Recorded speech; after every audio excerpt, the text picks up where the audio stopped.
Assalamualaikum warahmatullahi wabarakatuh. Wow, selamat sore pemirsa Pagak TV Malang.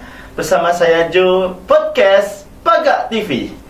Dan hari ini saya tidak sendirian, tapi saya bersama dengan salah satu.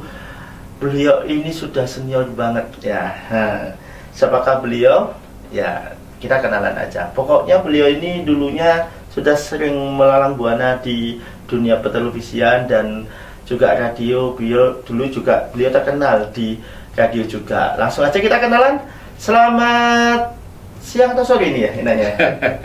Iya, selamat sore Mas. Oh, sore ya. Oh, berarti saya salah ya sama siang ya. Oh, ini sudah jam ini ya? Iya. Oh ya, kalau boleh tahu perkenalan dikit dulu tuh. Iya. Terima kasih. Assalamualaikum warahmatullahi wabarakatuh. Waalaikumsalam. Iya. Seperti biasa, saya Bung Joko Asmara yang biasanya di dunia medsos ya. Ya, betul apa yang dikatakan Mas Jo. Jadi dunia kepenyiaran dan juga dunia komunikasi ini adalah hobi saya, Mas Jo. Iya. Jadi tepat sekali Mas Jo. Tapi nama saya ini memang terkenal dengan Mas Joko atau Bung Joko. Iya. Saya rasa gitu Mas Jo. Tapi hampir sama ya kayak saya. tapi bedanya saya Jo dan beliau adalah Bung Joko. Dan ini saya mau tanya sama Bung Joko nih. Bung Joko ini kan pengalaman di penyiaran televisi dan radio ini kan udah lama banget nih. Iya. Mungkin kalau pengalaman apa yang paling menarik lah menurut Bung Joko ini, pengalaman kayak gimana? Ya, terima kasih Mas Jo ya, Mas Jo yang baik hati ini ya. Senyum ya, ini sahabat lama. Jadi teman lama juga Mas Jo ini juga teman broadcast ya, teman kepenyiaran. Jadi intinya yang menarik ya, dari dulu menarik memang. Jadi intinya penyiaran atau broadcast ini adalah semacam hobi Mas Jo. Jadi mulai kecil ini saya ini sebetulnya senang halo-halo ya. Kalau dulu ini kan masa kecil halo saudara-saudara gitu ya. Tapi pakai Mas Jo, pakai ini loh, pakai cibuk. Omplong yang buat ini ya. Iya, betul. Iya. Jadi zaman saya kecil dulu, mungkin insya Allah saya masih ingat SD ya. Jadi halo. Jadi saya keliling naik sepeda gitu. Halo saudara-saudara. Besok ada pertunjukan lawak atau mungkin film gratis, nonton gratis. Tapi pada waktu itu Mas Jo, layar tancap. Iya, layar tancap juga TV kan jarang pada waktu itu. Jadi TV nontonnya rame-rame. Iya. Nah, itu di lapangan ya. Iya, di lapangan. Kemudian ada juga di TV Mas Jo. TV minggu siang pada waktu itu. Jadi minggu siang itu, sebelum acara itu biasanya film minggu siang itu yang paling ditunggu-tunggu. Nah, itu saya keliling naik sepeda pancal gitu sambil halo diomplong, betul Mas Jo katanya. Halo besok saksikan di rumah saya. Kalau sekarang kan istilahnya nobar, kan di rumah saya ngundang memang tetangga kanan kiri. Oh, mosok sih. Memang Bung Joko ramah sekali karena pada waktu itu TV-nya masih hitam putih. Hitam putih menjelang ke berwarna sudah. Nah, ceritanya film minggu siang banyak sekali di sana. Terutama dari film-film Hollywood sana. Film seri, kemudian ada juga film-film yang yang lepas. Nah, itu asik sekali lah. Itulah kira-kira dasar ceritanya dulu Bang Jo. Kita waktu masih kecil itu ada seneng dan punya bakat. Nah, saya kembangkan sampai sekarang. Jadi asal usulnya itu halo gitu sambil pakai omplong. Itu kisahnya waktu. Jadi ada semacam mungkin bakat atau mungkin seneng aja gitu. Jadi kalau zaman dulu itu kan film itu kan kalau hanya satu itu kan dulu kan channel ada satu ya. Kalau sekarang kan banyak channel. Iya, betul. Dulu kan yang ditunggu-tunggu yang bisa ditonton kan kalau di nasional kan TVRI ya. Iya, betul. Tapi di sisi lain itu kalau menurut Bung Joko sendiri ini perbedaannya ya, mungkin perbedaannya kalau zaman dulu kan kita nobarnya pakai layar tancap ya. Sekarang kan masih ada ya nonton bola kan. Iya, nobar. Dulu itu nonton film itu tidak semuanya orang itu punya televisi. Betul. Jadi dulu satu-satunya mungkin Bung Joko yang punya TV, akhirnya menonton bareng di situ ya. Iya, betul. Nah, dari pengalamannya Bung Joko sendiri nih ya, mungkin dari segi kepenyiaran radio itu mulai kapan? Oh iya, jadi gini Mas Yu, jadi penyiar itu dibagi-bagi memang. Tapi dasarnya biasanya radio. Jadi saya dulu tuh seneng komunikasi, seneng nge-break bahasa gampangannya. Saya ini aslinya Arema Tanjung, Areta Tanjung. Nah, jadi Malang Kota di daerah Tanjung. Jadi era-era tahun 80 itu dunia komunikasi itu nggak seperti sekarang. Jadi alatnya itu berupa brik-brikan. Nah, brik-brikan ada di sana itu pemancar 80 meter band, ada radio CB dan ada radio 2 meter band. Nah, itu saya gunakan untuk kadang-kadang broadcast. Artinya itu yang 80 meter band itu kan tangkapannya itu di radio SW. Nah, kadang orang tuh jenuh hanya komunikasi saja, tapi kadang-kadang tak kasih lagu-lagu gitu, terus saya siaran sendiri gitu, terus kadang-kadang orang monitor loh, ini sopo sih. Lah itulah saya dasarnya dari situ, karena pada waktu itu dulu radio komunikasi itu juga bisa dibuat Mas Yu. Jadi kita eksperimen, kita nyoder sendiri, kita pakai namanya radio pemancar. Ada yang 80 meter band, ada yang 11 meter band, radio CB, ada yang 2 meter band, itu yang paling umum. Nah itu Mas Yu, jadi saya di sana itu bakatnya di situ dulu, jadi sebelum ke TV, jadi itu radio dulu, jadi saya sering suara, terus kemudian era tahun 2000 itu baru kita ke televisi, itu lagi musim-musimnya pemancar TV ya. Dulu pada saya ngikuti juga kok, tahun 80 sampai 90 itu banyak ke radio pemancar yang sistemnya itu bukan FM tapi SW atau AM. Jadi biasanya kita yang aman SW. Nah, itu setelah era tahun 90 itu FM. FM itu bermunculan di mana-mana, radio-radio komunitas itu macam-macam namanya. Nah, itu baru rame-ramenya itu Mas Yu. Nah, setelah tahun 2000 itu baru muncul siaran TV atau pemancar TV macam-macam juga. Dulu sebelum sekarang kan TV digital ya, itu rekam jejaknya yang saya tahu itu televisi kita VHF, jadi persis di zamannya dulu TVRI itu VHF. Kemudian baru muncul TV yang UHF, UHF seperti TV-TV lokal itu UHF. Jadi kita siaran di situ aja lah. Jadi kita liput-liput sendiri, kita siaran sendiri. Jadi seneng aja meskipun di situ nggak ada bayarannya, cuman kita seneng. Nah, kita dasarnya seneng aja Mas Yu. Jadi ada penyiar radio, ada penyiar TV. Jadi siaran-siaran gitu itu. Jadi model-model broadcast yang kayak gitu tuh Mas Yu. Dulu kalau zaman syutingan dulu itu seperti apa mungkin? Dulu kan kalau sekarang syutingan seperti ini nih. Kalau dulu apakah sama seperti ini atau mungkin beda atau gimana? Iya, yang jelas beda Mas Yu. Jadi beda, dulu masih masih manual, artinya dulu banyak ke handycam. Nah, kalau sekarang kan sudah digital semuanya. Jadi kameranya pun juga kameranya sudah canggih, apalagi sekarang sudah menggunakan HP kayak gini, jadi praktis lah. Jadi sekarang tuh nggak ribet, kalau dulu tuh memang ribet, peralatannya besar. Kemudian kabelnya juga panjang dan sebagainya. Jadi itu cuman kita menyesuaikan lah. Tapi saya mengalami sejarah kayak gitu itu ya seneng juga.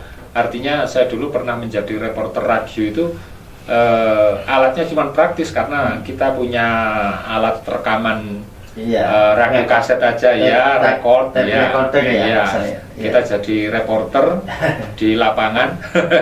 Pada waktu itu saya jadi reporternya Dunia Mahasiswa. Jadi yang saya wawancarai ya seputar dunia pendidikan. Di sana ada mahasiswa, ada rektor, ada tokoh-tokoh pendidikan, itu saya wawancara.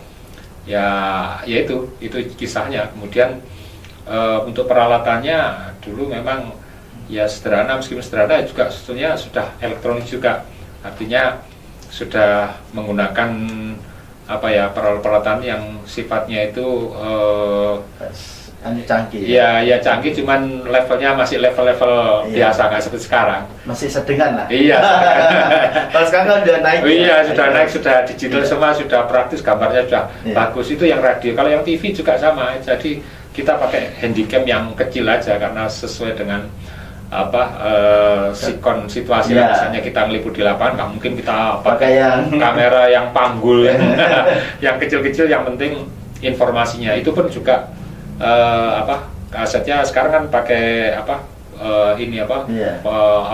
memory card, itu kan kaset-kaset besar itu, kaset yang kecil, mini DV dan sebagainya. Nah itu yang saya alami, sehingga saya bisa cerita ini karena ya hitung-hitung flashback ke masa lalu lah. Itu Mas Yo. Pengalaman.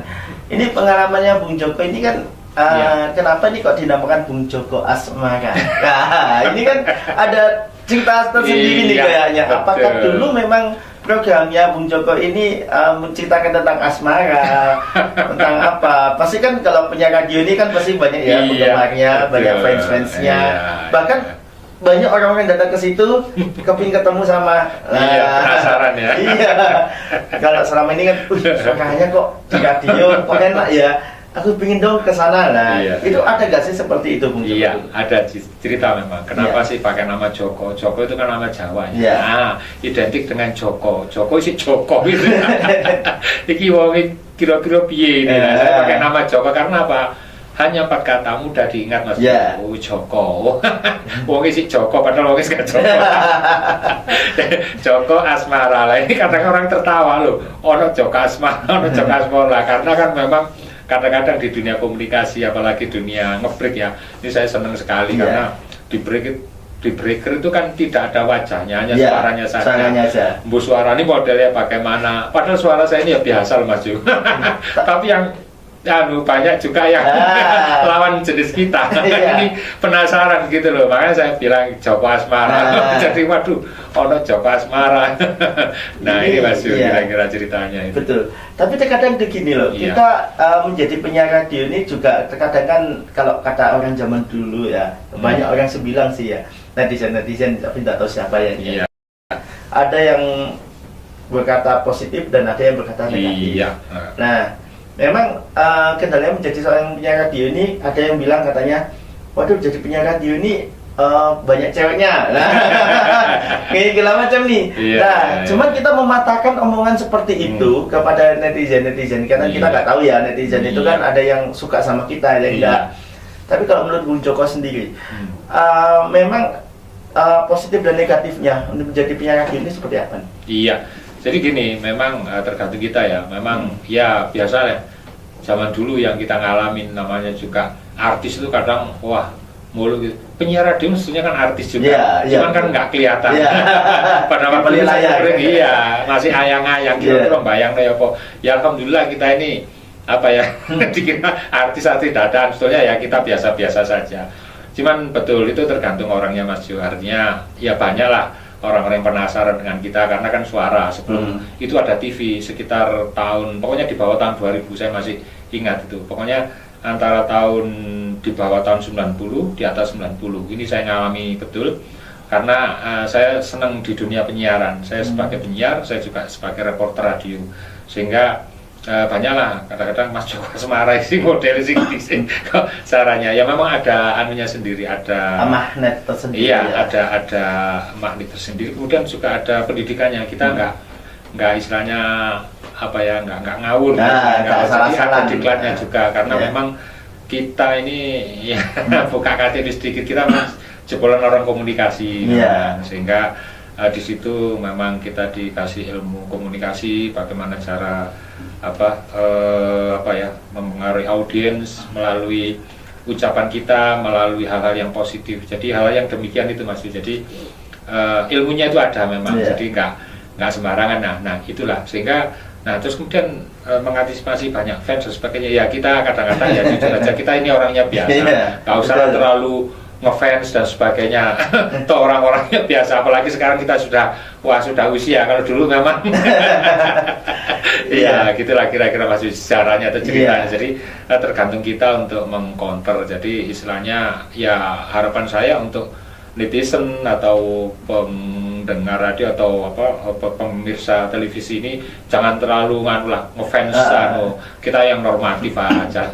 Jangan terlalu menyimpulkan dulu iya, ya jelas ini ngefans boleh tapi ya nggak terlalu, kita sendiri yang jadi berimbang juga karena pada waktu kita jadi penyiar radio banyak fans itu yang kita sebutnya kita juga nggak satu orang itu aja, jadi kita normal lah, jadi 1, 2, 3 sampai 10 orang kita rata aja, jadi tipsnya kira-kira gitu Mas juga. Tapi ini ada kejadian nih yang menarik, yang unik ya, menjadi penyiar radio ini pernah itu dibuat istilahnya itu rebutan para cewek ini. Ini pernah nih. Kalau zaman dulu ya menjadi penyiar radio itu sangat susah. Karena apa? Karena harus melalui pendidikan. Terus juga orang menjadi penyiar radio itu juga orang terkenal. Misalnya orang, wih hebat nih ya. Karena tapi zaman sekarang ini sudah beda lagi. Penyiar radio itu sudah di mana-mana. Bahkan kita tidak hanya di ruang studio pun, kita di mana-mana pun bisa, ya kan gitu. Betul. Nah, menyikapi seperti ini dari Bung Joko Asmoro ini pernah nggak sih ngalami yang istilahnya, wah ini cewek-cewek ini suka nih sama Bung Joko. Ini cerita masa lalu ya, masa di radio itu ya. Bukan ini ya. Beda ya ini ya. Ini kalau menurut Bung Joko sendiri nih, pernah nggak sih tiba-tiba nih banyak fans, tiba-tiba suka sama Bung Joko, tapi Bung Joko sendiri sudah mempunyai misalnya siapa yang dituju pasangan. Ini menanggapinya gimana nih? Karena mereka punya fans kita. Istilahnya para fans ini nggak apa-apa ya, bilang gitu ya. Gini Mas Yus. Jadi memang kita pribadi dulu ngalami, adalah beberapa fans itu yang ngefans banget dengan kita. Padahal kita sudah punya orang, calon lah itu. Menghadapinya ya kita normatif aja Mas Yus. Artinya ya ngefans boleh lah. Artinya dulu kan nggak ada komunikasi langsung. Telepon aja dulu lagi musim itu era tahun 90 ke atas itu baru ada telepon umum. Dulu kan pakai surat itu ya. Jadi namanya surat, kalau kita sudah banyak fans itu ya tumpuk gitu ya. Macam-macam lah omong. Tapi ya intinya kita normatif aja. Dulu biasanya paling laku itu ya kartu pos itu. Kartu pos ya, mereka ngirimkan kartu pos, ucapan kirim salam itu. Karena dunia pada waktu itu dunianya itu masih manual ya, belum digital seperti sekarang ini. Jadi saya ngalami itu, dan ya banyak lah dari fans yang surat macam-macam. Bung Joko Asmoro ini kira-kira macam-macam lah orangnya bagaimana ya, saya diem aja. Padahal sebetulnya saya di belakangnya dia kan kadang ada acara jumpa fans sama apa gitu kan.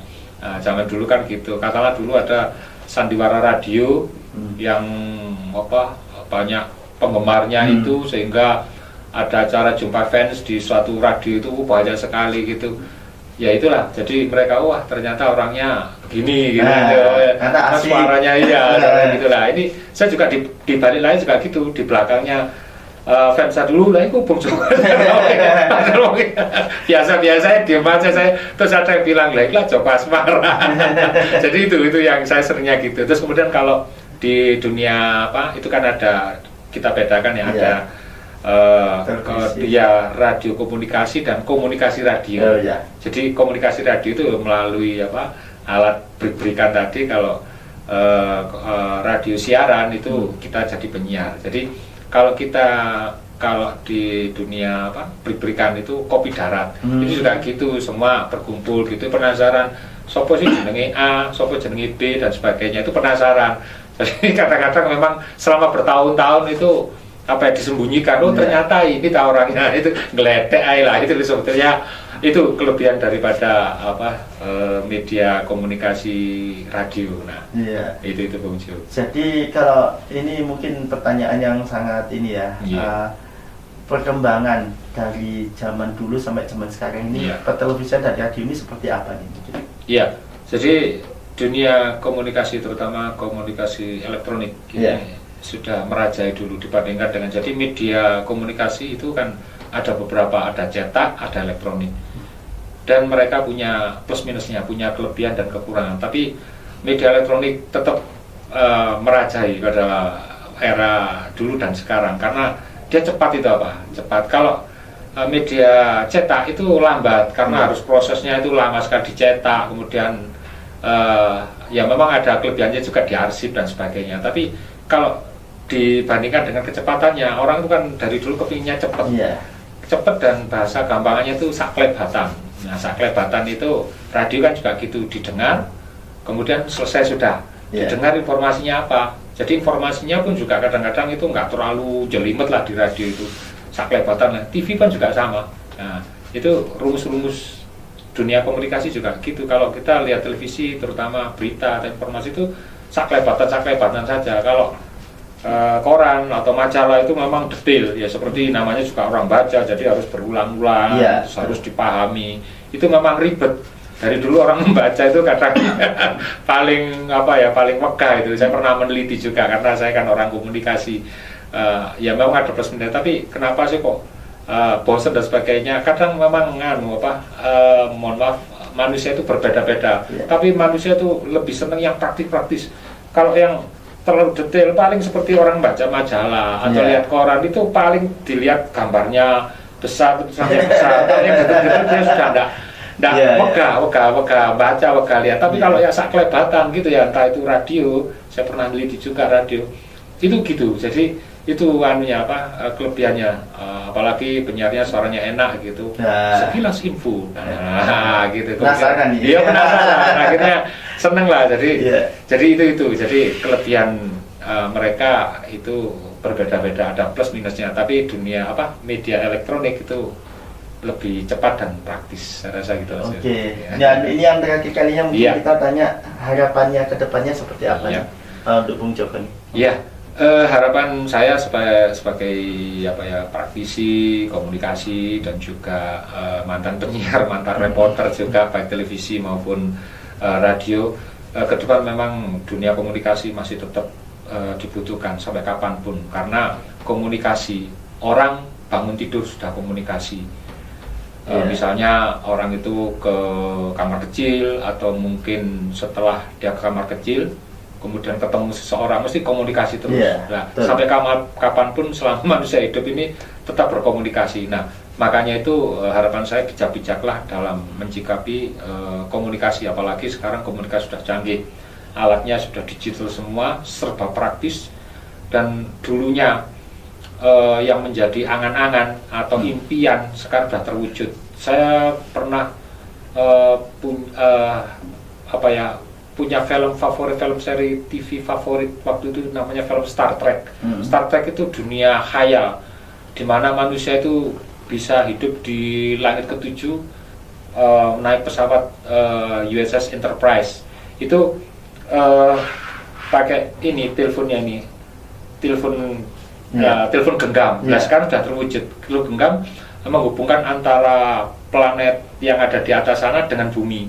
Nah, itu sebetulnya film itu diproduksi pada era tahun 60-an, 67 sampai 70. Nah, itu bintangnya itu William Shatner. Nah, itu saya masih ingat cerita.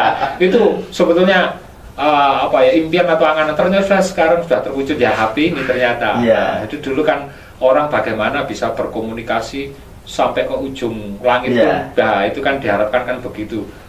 Dulu kan hanya berupa suara saja, sekarang sudah ada gambarnya. Itu film Star Trek itu sudah kayak gitu. Jadi dia komunikasi sudah ada gambarnya juga. Nah, itu sudah terwujud. Jadi komunikasi itu harapan saya memang disiasati dengan bijak.